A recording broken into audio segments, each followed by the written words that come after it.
Miércoles 13 de marzo del 2024, gusto de saludar. Ayer estuvimos en vivo, Agustín del Castillo, seguimos en Guadalajara. En la mañana lo comentábamos, lo de es un buen día, un día que vale la pena ser vivido hoy, ¿no? Exactamente, porque nos amanecimos con la noticia de que nuestro colega y amigo Jaime Barrera había sido liberado por el grupo criminal que lo había detenido pues prácticamente 34 horas antes, fue el tiempo que él pasó, 34 horas, y fue liberado por el grupo criminal. Hay que apuntar, no por la Guardia Nacional, no por la Fiscalía del Estado de Jalisco, fue por el grupo criminal mismo, el municipio de Magdalena, Jalisco. Estuvo en alguna casa de seguridad, sufrió vejaciones, que a lo que esperábamos es menor, y afortunadamente ya lo tenemos entre nosotros a nuestro amigo Jaime Barrera. Muchas reflexiones que hacer, lo que nos pone, lo vulnerable que nos sentimos quienes nos dedicamos a esto del periodismo. La reflexión que hacemos ayer, que no había pasado en Jalisco. Que no había pasado en Guadalajara, porque en las zonas rurales de Jalisco ya teníamos algunos antecedentes. Me parece que también vale la pena destacar aquí, Bruno, lo que implica el esfuerzo de hacer un medio local en ciudades pequeñas o medias, que es el caso de Bruno Noticias, porque en realidad es mucho más vulnerable, porque no estás cobijado por el anonimato. Por ahí estaba leyendo que un urbanista, o más bien un sociólogo muy famoso, George Simmel, decía que el anonimato empieza a partir de los 200,000 habitantes. Quizás a partir de Uruapan, y creo que Uruapan no se puede tan fácil pasar desapercibido, pero Guadalajara tiene 5.5 millones de habitantes, y sin embargo, tal vez la misma notoriedad de nuestro amigo Jaime Barrera, que recordemos es conductor del segmento principal de Televisa en Guadalajara, es una persona muy pública, tan conocida como muchos políticos, pues habría que empezar a reflexionar qué clase de ejemplaridad querían mandarnos en el mensaje los grupos criminales. En la mañana publicabas en tu cuenta de Twitter, Agus, un señalamiento de un sociólogo aquí de Jalisco que daba datos muy precisos sobre lo que sucedió. Siendo, Sí. A ver, no hay crimen organizado bueno. No, ese es el punto. Y ese es un punto en el cual la sociedad mexicana no termina de entender. Porque hablando de Guadalajara, hablando de La Piedad, hablando de Uruapan, hablando de Arandas, de Tepa, del lugar que me digas, siempre existe la percepción de que el que se porta bien, no importa de dónde sea el origen dudoso de su dinero, y eso es falso, eso no existe. Creo que si algo nos han dejado, y valga la pena hacer el comercial, ver series gringas como Breaking Bad, por ejemplo, y su precuela, la famosa historia del abogado llame usted, mejor llame a Saúl, es que el que tiene una cara, el lavador de dinero que tiene una cara de bueno, termina siendo tan criminal como el otro. Quizás sea un poquito más cuidadoso, porque está cuidado también en una imagen pública, pero es falso. O sea, lo que viene de legalidad y lo que viene de una organización alterna al Estado tiene sus propias lógicas, y no se trata... recordemos la historia de Michoacán también misma, el caso de los caballeros templarios. Con ese nombre, ¿qué querían decirle a la gente? Que ellos eran hasta piadosos, imagínate. O sea, es un engaño pensar esto. Y la otra reflexión que hacía este sociólogo es: no existe un protocolo por parte de las fiscalías.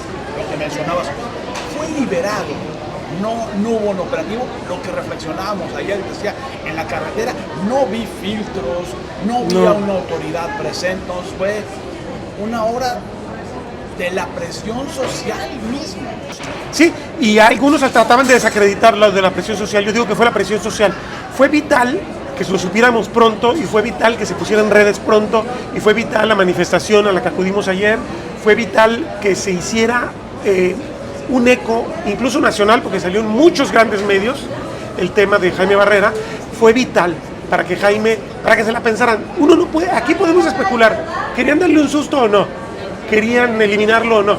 No lo sabemos, pero por lo menos podemos pensar que la presión pública debió haber ayudado a que ellos pensaran: ¿para qué me abro un expediente más cuando tengo tantos problemas para garantizar mi monopolio comercial como grupo criminal? Mejor esto que quede en una llamada de atención solamente. Muy preocupante, sí, lo platicaba con nuestros compañeros hace un momento. Más preocupante sería que no hubiéramos visto a Jaime regresar completo y con vida. Eso es lo más importante, pero es muy preocupante de cualquier modo que se hayan atrevido con un personaje como Jaime a hacer esto. el señalar la vulnerabilidad con la que vive el ciudadano de a pie. Si esto le pasó a un personaje público, conocido, reconocido, que está en prensa escrita, en radio, en televisión, ¿qué le pasa? ¿Qué es lo que sufren las familias cuando desaparecen? Aunque aquí habría que hacer una distinción, es importante hacerla. A Jaime no lo detuvieron como un ciudadano normal, lo detuvieron por ser periodista, y lo detuvieron por ser uno de los conductores del segmento principal de Televisa. Hay que decirlo así de claro. Con Jaime quisieron mandar un mensaje. Eso pasa mucho con ciertos personajes que son notorios. Pero efectivamente, habría que preguntarnos si eso le pasó a Jaime, ¿qué le pasa al reportero de a pie? Al que anda reporteando en la calle y que le dice, tenemos un problema con un vecino que hace esto y esto y esto. Y tú vas y resulta que es parte del grupo criminal. ¿Por qué? Porque están, hay que decirlo, están metidos ya dentro de la sociedad. Esto es muy preocupante y hay que decirlo con toda claridad. No tenemos ninguna posibilidad de distinguir cuándo hay un interés de este tipo y cuándo no. En cualquier asunto incidental, en cualquier asunto de servicios, en cualquier asunto de una queja vecinal, en cualquier asunto de tránsito te puedes topar con este tipo de personas. ¿Por qué? Porque la gente ha permitido que los buenos, entre comillas, que no existen, como decía bien este sociólogo de la Universidad de Guadalajara, pues ha permitido que se metan, han permitido que estén en sus negocios, que laven dinero en sus negocios. O sea, hay muchísimas cosas que son muy graves para la ciudadanía, para los ciudadanos en lo común, para el periodista común y para las personas que tienen cierta notoriedad. O sea, la verdad es que estamos en una situación en que la ley es la del más fuerte y desgraciadamente no hay una ley clara, es la ley del más fuerte nada más. La ley del más fuerte, nunca olvidemos, la ley del más fuerte es el capricho del que está en turno. Eso es lo que nos debe preocupar más. La última reflexión que hacía este sociólogo es: no tenemos que normalizar las desapariciones, sea de un gran periodista o sea de un ciudadano. Totalmente. Desgraciadamente los hechos nos han normalizado esta realidad. En los hechos todos los días desaparece gente. En los hechos todos los días el presidente de la República y los gobernadores se pelean con la prensa para decir que ellos han mejorado la seguridad y que son expedientes políticos de política partidista y no de política pública, como sí lo son.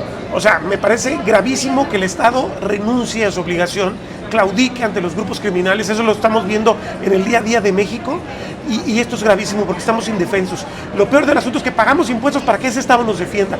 Recordemos un poquito de teoría política, que es muy básica, la estudiamos todos en la prepa, incluso en la secundaria.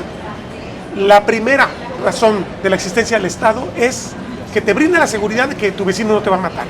Si no logramos hacer esto realidad, fracasamos, y uno de los grandes temas con América Latina, no solamente con México y Jalisco, es que hemos sido incapaces de generar un Estado fuerte institucional. No hablo de políticos redentores como el que tenemos en turno, hablo de un Estado serio, institucional, que tú vas, pones una denuncia, se persigue por oficio y se hacen las cosas con un protocolo serio. No tenemos eso. Que se supone que es parte del famoso contrato social. Exactamente. Tú renuncias a parte de la libertad natural que tienes. Exactamente. Para que otro te brinde la seguridad. Pero imagínate, Bruno, si no nos van a cumplir eso, ¿qué diablos nos están cumpliendo entonces? Mucha gente dice, mejor me pongo de acuerdo con el grupo criminal. No olvidemos que en ciertas partes del país le piden ayuda a los líderes criminales para que ellos calmen a sus subordinados de la violencia, porque ya saben que el gobierno no va a hacer nada.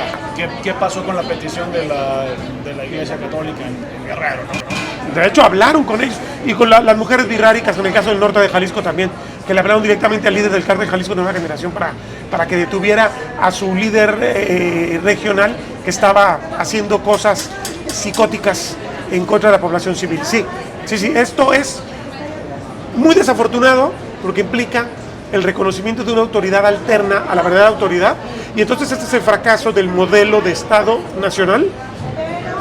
Yo recuerdo un libro muy famoso de Humberto Eco, que lo coordinó, que es un libro más de sociología que de literatura, pero sabemos que un gran literato puede ser un magnífico sociólogo. Él dice, el libro se llama La Nueva Edad Media, y él habla precisamente de cómo los nuevos modelos de organización social implican la desconfianza en el otro, en el vecino, amurallarse y gestionarse solo su seguridad.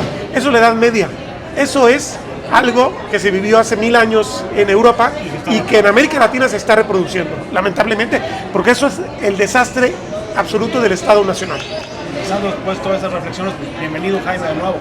bienvenido, un enorme gusto, pero evidentemente tenemos que tomarlo como lección, tenemos que alertar, tenemos que aprender a cambiar también nuestro modo de trabajar los periodistas y tenemos que exigirle a la autoridad que deje de buscar omitir su responsabilidad. La estadística alterada no refleja la realidad.